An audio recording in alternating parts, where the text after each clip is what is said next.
Ako nagapangita mo. Tunay nga na karapat-dapat siyang pasalamatan, karapat-dapat siyang papurihan.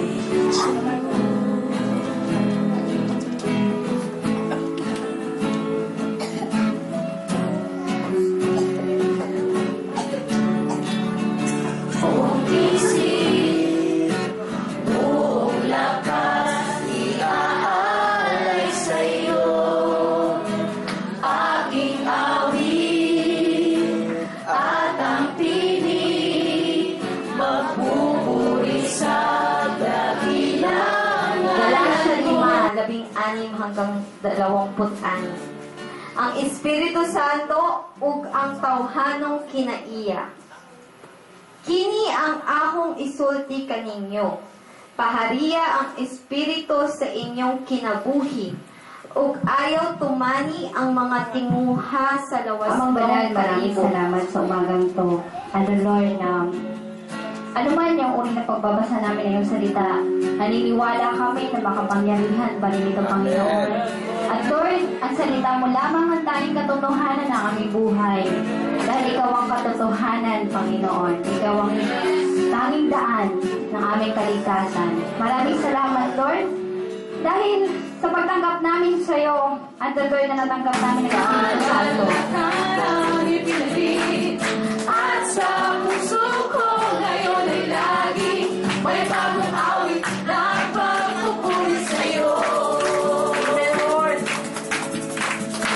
pasasalamat ang alay ko sa'yo, walang nagulan ang pagkakilan mo. Bigaw mo sa lalaki ang lahat ng nilalang. Purihin ang Diyos na may kagalakan. Salamat sa kalakasan na tunay nga sa ikaw, Panginoon, ang lahat-lahat. Panginoon, sa Yara Kera si Kera Rakandala, Sukura Rakandala si Yara Kera Rakandala si Kera Rakandala Hendre. Yara Kaya si Kera. Masimbahan ba sa Espiritu sa kamaturan, mga igsoon? Salamat sa Ginoo. So, daghang wala, no? Lalo na sila sa daw na dire, no? Ay madagang nagsit na, ano, na Sa trabaho. katabawan, sa presensya mo. Pagkilala ng pagpapala ng Diyos sa panahon ng kanyang pagpapala. Ipangandoy ko sa kinatibukan, sa kasing-kasing ko. Awiton ko ang gamhan ng ngalan mo. Magasimba ako diha sa trono mo. Daigon ko ang buhing ngalan mo sa Espiritu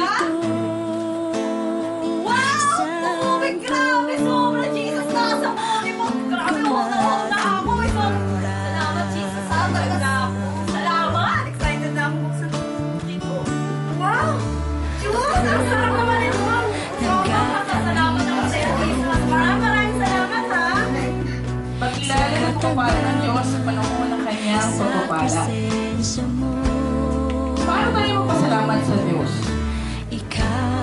Kinukumpara pa natin ang ating pagpapala sa iba? Hahayaan pa natin nakawin ng kaaway ang regalong bigay ng Diyos sa atin? Pinapayagan ba natin ang ating mga sariling maging bitter o magtagumpay minsan? Masaya ba tayo sa pagpapala ng iba? Bawat isa sa atin ay pinagpala sa iba't ibang paraan, ayon sa kanyang layunin at oras. Ang pagpapala ng Diyos ay hindi nagbibigay ng kanugutan. Kapag pinagpapala ang iba, inisip natin na bakit tayo hindi. Binibigay lagi ni Jesus ang best para sa atin. Huwag mo hahayaang nakawin ang joy sa puso mo dahil sa pagpapala ng iba. Focus on the blesser and not on the blessing. Focus on Jesus. Ituon po natin ang ating paningin sa kami ni Edwin na talata mula sa Biblia. Siya ang magbabasa sa wikang Cebuano at ako naman sa wikang Pilipino.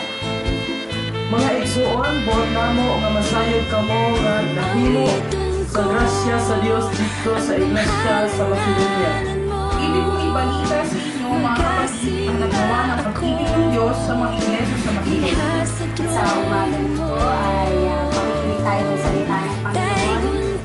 At alam ko na ang sabi ng Espiritu ng araw nito na si Kristo ang siyang muli na magkaroon ng revelasyon o kapahalagan sa atin. Bakit pa mamatay si Kristo? Hindi lang natin sa Columbus. At bakit pa namatay si Kristo? Ang mabuti na natin na makabuha sa atin. Martes, Martes na komunitaryo. Ngayon, magpupunti tayo. Balikan natin ang ating sinabulong talata. Yung una ko rito, 11:25. So, makikini ang kuwa sa bato, sa sabotan, sa akong dugo. Di ba? Sino ang mga sa ulo? Sige. Kulis. Okay lang. Okay ang aking lupa sa bagong kasabutan sa aking Okay. Hallelujah. Yes. Sige.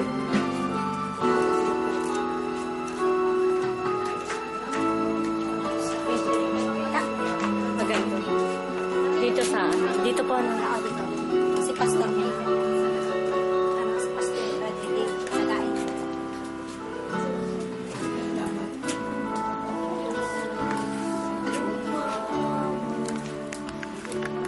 Wala na namin nakilang Diyos ang iyong kamatayan.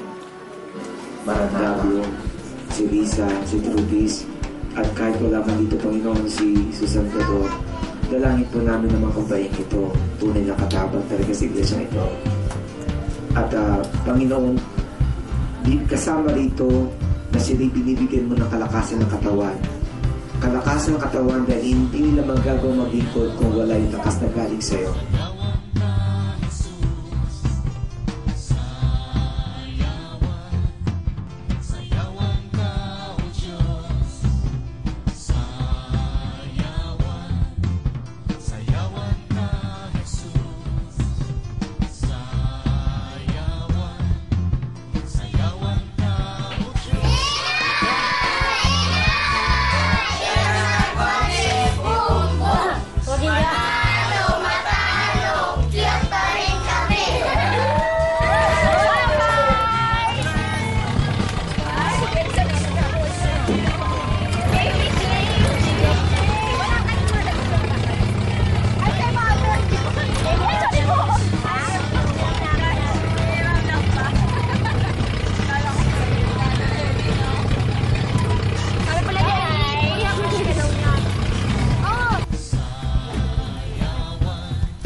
Iyak ka si Ada?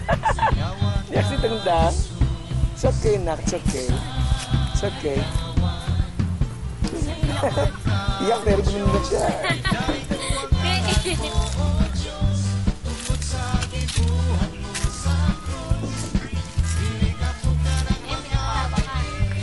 Tawa ka man, di malungkot. Ay, maganda na buhay ni Pastor Leo. Sa 14, 2 months na lang. Brother Vic. Hello po. Hello. Hello po. Ingit-ingit eh. Keljen. Bago umuwi dito. Diyan. Bago makapatulan. So, ngayon nasa Palayan kami. Palayan. Video po ito. Kaya wait lang po. Matapusin ka lang po. Kami nasa Palayan ngayon. Oo nga. At kami kakain. Kakain kami. Ano yun? Traveling. Traveling. Around the world in 80 days.